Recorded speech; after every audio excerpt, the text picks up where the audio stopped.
अखन अपने सब सुन रहा छी मोहम्मद रिकॉर्डिंग स्टूडियो से।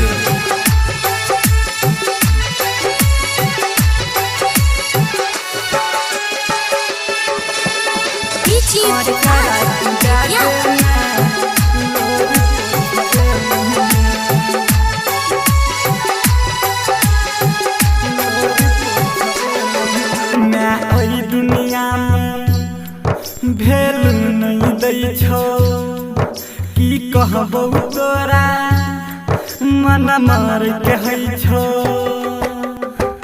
कहाँ नैत कानत बेटा आँख लाल केलकंगे आचरा दे दे में लोर पोछेलंगे आचरा दे दे में लोर पोछेलंगे मैं ओई दुनिया में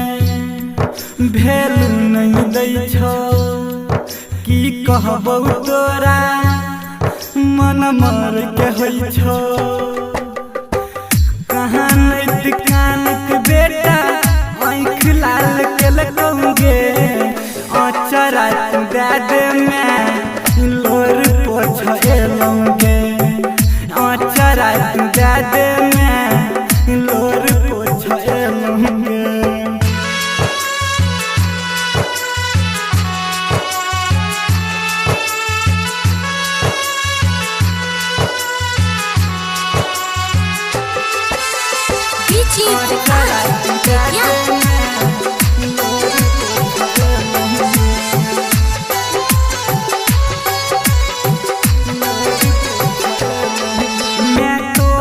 बनब पुजारी करो बात सुनब गे पूरा जिंदगी बितेबो तोरे हम अब शरण गे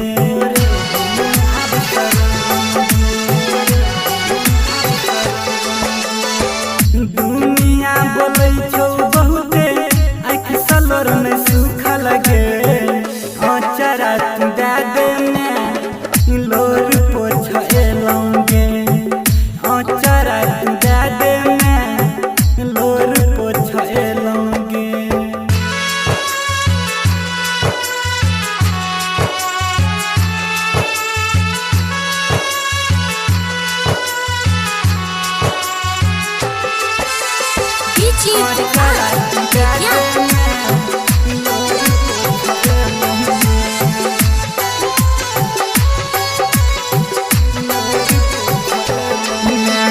राइटर सूरज कहै छौ साँच दिलक बात गे विकास बादल कहै छौ कुसमलिया रहै छौ साथ गे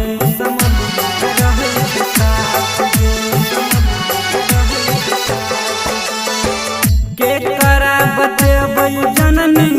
कोई नहीं सुनै बोली गे आचरा दे दे में लोर पोछेलंगे आचरा दे दे में लोर पोछेलंगे।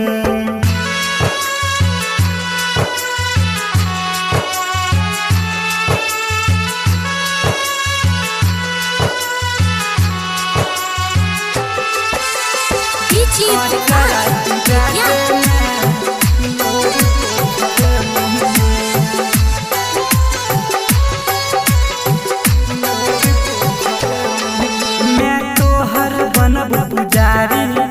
करो बात सुनब गे पूरा जिंदगी बितेबो तोरे हम अब शरण गे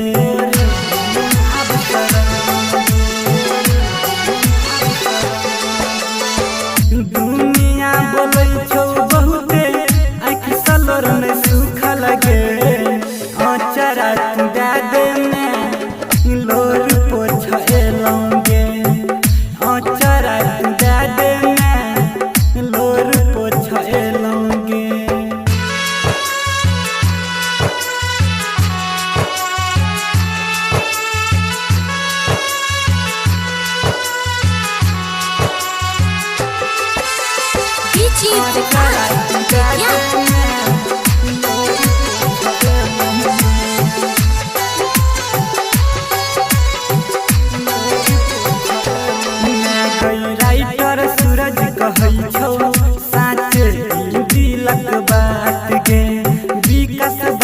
कहै छौ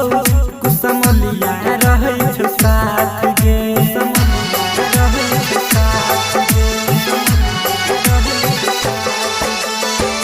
के करा बतेबै जननी कोई नहीं सुनै बोली गे आचरा तू दे दे मैं लोर पोछ एलौं गे आचरा तू दे दे मैं लोर पोछ एलौं गे। अखन अपने सब सुन रहल छी माँ मिथिला रिकॉर्डिंग स्टूडियो से।